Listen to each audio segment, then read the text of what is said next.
Hi there, business owner, and welcome to the 3Bs podcast, the place where we go beyond the numbers and dive into strategies to help you build a better business one step at a time. I'm your host, Stephanie, a multi-award-winning entrepreneur with over a decade of experience in the bookkeeping and accountancy world. If you're a business owner looking to streamline, grow, and get back the time that you deserve, you're in the right place. We're tackling real-world problems, answering tough questions, and digging deep into business building secrets in just 15 minutes each week. So are you ready to build a better business with confidence and clarity? Then let's go. Hello and welcome back to another episode of the 3Bs podcast, your go-to 15 minutes of education, inspiration and motivation to help you build a better business each week.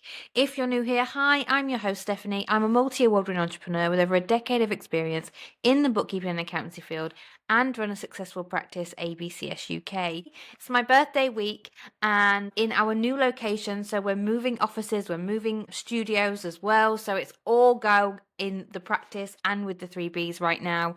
So from our temporary home, I thought I would make this week's episode a little bit different. So if this is your first one, do go back and listen to or watch some of the older ones so that you get a real gist of what these episodes usually are, because this is going to be a little bit different. I turned 34 this week, so 34 things I've learned as I reached 34 is what I posted on LinkedIn, and I wanted to go through them all on the podcast because if we're not connected on LinkedIn, you probably won't see it. And I think they're really important things to learn. So of those three pillars, the motivation, the inspiration, and the education, I'm definitely pushing on that inspiration for you this week because I really think this will help you in business, because writing them, posting them, and then reading them back to myself, I know there's things I still need to work on here. And I should caveat this by saying it's business related, but also personal, because as business owners, our businesses are often an extension of ourselves. So here we go. Number one, most people are winging it and doing a great job too. Nobody has it all figured out. Nobody knows exactly what they're doing with all the strategy and all the plans and all the data that we have. Most business owners you see, they're just winging it like the rest of us. Number two, coffee is a business tool and so is cake. Like, I cannot get through life without caffeine. This podcast is fueled on caffeine. I should probably try and get some Monster Energy sponsorship because I literally live off the stuff. I just thought some of these are a little light-hearted, but actually it's okay to know that caffeine is what gets me through the day. Number three, this is a good one. Perfect timing is a myth. Start now, fix it later. We've talked about this on the podcast before. There is no such time as the perfect time. In fact, the perfect time is probably 10 minutes ago. So just get started. Do it not perfect, and fix and improve it as you get the data, as you get the feedback, as you grow and scale. Number four, boundaries make you better at your job, not worse. Now, for many business owners, myself included, when you start out, it's yes, I'll do that. Yes, of course I can do that. Yes, I'll do extra work. Yes, I'll do that. We don't set those boundaries. We'll answer the emails at 8 p.m. on a Sunday evening. We will reply to them when we're on holiday. We will do what we can to help the client feel valued or the customer get what they need, because we care about our business and we care about our customers and our clients as well. Number five, no is a complete sentence. Now, what I wrote on LinkedIn was, those who send spammy DMs take no. I get spammy DMs all day, every day, and what I am noticing is that as my business grows, as my impressions go up on LinkedIn and more people see us and we have more followers and connections on LinkedIn, both personally and in the business, the amount of spammy DMs, sales DMs we get is insane. And the ones that I can see are from genuine people. And I know that people are taught these strategies to cold sell and to cold call. You know, there's a whole industry that does that. Ethically, it doesn't sit right with me, but I understand that there's a time and a place for that type of marketing and that type of sales. But when they send you a spammy DM and I think, it's a bit of a spammy DM, but I can see it's a real person, it's a real business, it's not automated bots or anything like that, I always try to reply to them and say, no, thank you, or it's not the right fit for me, or I'll get people offering me bookkeeping and accountancy services, and I'm like, I run a bookkeeping and accountancy practice. Why would I then outsource my books to you? Like, that doesn't make sense to me to pay somebody else to do that, because that's my area of expertise. So when you say no, thank you, and they come back with, oh, but if you tell me why, then I won't follow up with you. And well, why do you say that? And how about we book for 6 months' time? It's like, no is a complete sentence. And I spent a lot of time in the early days going, no, not right now, thank you very much. And then getting into these conversations with these people that I was never going to buy from them. It was a waste of their time, a waste of my time, and a waste of our energies. I don't recommend ignoring people in your DMs unless you are completely overwhelmed. I do think it's important to, say no thank you, because actually in 6 months' time, they might come back to you and go, oh, actually, I messaged that person. They said no, they were really kind, but I know this person that needs what you're providing. So say no, but no is a complete sentence and you don't need to justify yourself.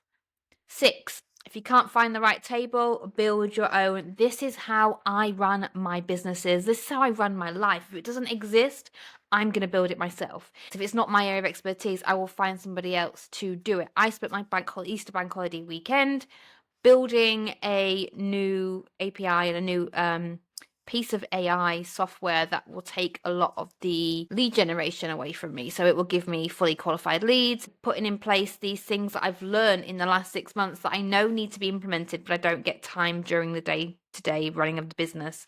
And I need no interruptions and some real focus work to get into some of the real techie back end of things. If you don't know, I built my own CRM software. It was before Engager was released. Johan has built an incredible software that's a practice management software for bookkeepers and accountants, but that didn't exist when I was looking for one. And at the time on the market, nothing existed. So I taught myself to build software, taught myself how to do it. One of my biggest problems is that I don't delegate enough and I want to know how to do everything. I'm curious by nature. That's just how I am. I'm in the process of building new client dashboards and client portals and areas for them to speak to me, to keep all our communications in one place so they can find their answers quicker. They can find the links to where all their documents are stored and what we're still outstanding and things like that. I just built my own. If it doesn't exist, you can't find the right table, build your own. And what's happened since then is I've then become connected with other bookkeepers, other business owners who are like-minded, and we then now start talking tech as early adopters because a lot of the industry aren't quite there yet. Number 7, most problems are process problems, and it's sad, but it's true. And as business owners, we've talked about it on the podcast before, when it's just you or it's just you and one other, you don't write things down. It's all kept in your head. The minute you start making processes and treating yourself like a corporate and creating a corporate Bible of every single process in your business, you'll find the loopholes, you'll find where the leaks are, you'll find what you need to fix, you'll see areas for improvement of efficiency and productivity. But if you don't write them down, it just lives in your head all the time. 1, if something happened to you tomorrow and you had to go off sick, even if it wasn't with you, if you went on a holiday, nobody else could pick up the slack. And if you're listening to or watching this podcast, I presume you want to build a bigger business. So getting them processes down now will help you find those problems to help fix and build your business. Number 8, the way you treat your clients will reflect in your referrals. It sounds really obvious, but I see time and time again, and I hate to say it, but particularly with those once-a-year accountants that exist, is they don't really care about the client. Now, I'm not saying you need to go to the levels that we do at ABCS UK, where we are so client-led and we're client-first, and customer experience is incredibly important to everything that we do. But your client needs to feel valued. Your customer needs to feel valued. They need to feel important to you. If you're just ticking a box and, cool, my self-assessment's done, my tax return's done, they hear from you once a year, they get a bill from you, and you send them what you owe them, that's not going to reflect as well as a referral that someone who has got to know the client, understood the client's position, whether it's going above and beyond and finding allowances that they didn't know they could claim, whether it's more advisory piece, whether it's taking away some of the paperwork collection from them using like software and tools to help them. All these things mean that my referrals from the ABCS UK and the practices referrals from clients are phenomenal, because the transformation that we give clients and the way we make them feel is like they are the most important person to our business, and they are. Number 9, nobody's watching as closely as you think they are. I need to get this printed out and put on the wall, because as a business owner, particularly if you're an introvert like me, you worry what people think. I remember one day I was really quite ill, but I had to do a video because something had come out in the news. It was maybe budget related, I think, and it'd come out of the blue, and I thought, I need to get this out here because the media were portraying it in the wrong way, and I had no makeup on, I hadn't done my hair, and I felt horrific. But Nobody commented on my appearance. Not one person commented on my appearance. They commented on the value I provided. Nobody is watching as closely as you think they are. They're more concerned with themselves. And sometimes knowing that gives you the confidence to just go ahead and do the thing and just get it out there. Number 10, the inbox will never be empty, and that's okay. I love the idea of inbox zero. It sounds wonderful. I know Rachel Harris from Accountant She often talks about her systems for filtering out her inbox so that as they come in, they get filtered into different sections so she can delegate them and see the one she needs to deal with. So that it doesn't say that there's 27 unread emails or 127 unread emails, as in my case. But it's never going to happen. Even if you get to inbox zero, you can guarantee within a couple of minutes something will come through. And it's normally spam as well, just to irritate you a little bit more. Just learn to accept that there will always be more to do, and giving yourself that space to go, okay, yep, I've got an unread email, but it can be dealt with tomorrow. Or like Rachel does, segregate them into urgent, need to be dealt with now, and work on them first and then work backwards. We live in such a society now where people really believe that everything should be done instantly, and you should reply instantly, and you should get a reply instantly. And if you go back to before WhatsApp and before email, like, you would send a letter through the post. It would take a few days to get there. Then they would have to read it, do what they needed to do with that information, maybe they had to do some work on it, whatever, and then send the letter back, put a stamp on it, wait 3 to 5 days for it to come back too.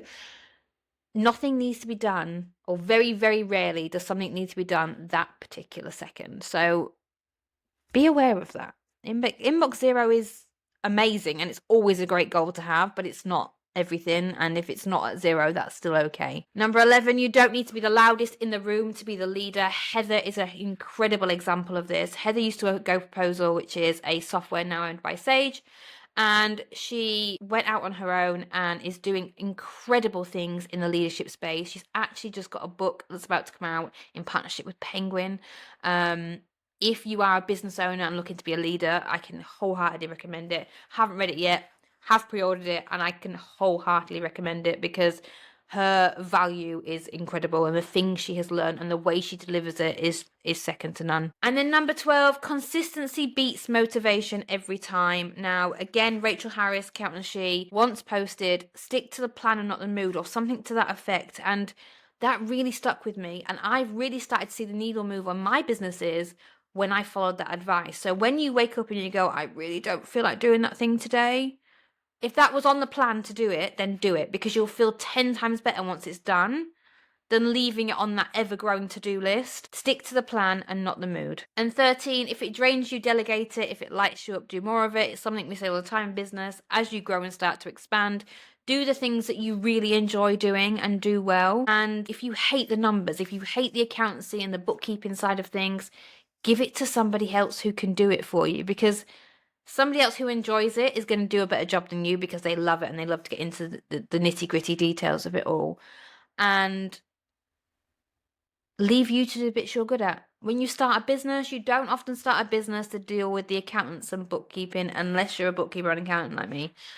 So because that's not your zone of genius, outsource it to someone who does. It changes the game as you grow and build your business. And then number 14, being professionally unprofessional makes you relatable. I pride myself on being professionally unprofessional. Like, I am a professional. I'm a certified bookkeeper with over a decade of experience. I am a certified practicing accountant.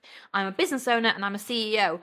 But I'm just me. I'm just a girl from up north who moved down south in the UK, who has an accent that doesn't quite fit in anywhere, and I just say what I think. I'm very Marmite, and I know I am, but if you're listening to watching this, hopefully I'm on the love it side and not the hate it.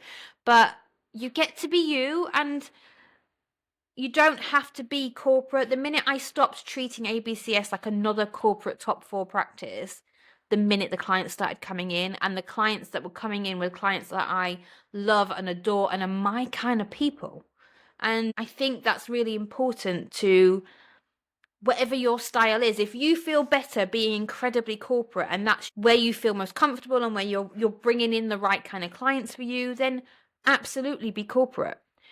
But actually, if you need to be you and be a little bit, I like to call it sunshine with a bit of chaos. That's just who we are and how we are, and I'll say it as it is, and I'll say it normally, and I won't use jargon too much, but I will use jargon when I feel like it's important to explain it so that clients and listeners and watchers on the podcast will then understand it when it hits the headlines in the news going forwards. 15, and you are allowed to change your mind, even about your niche.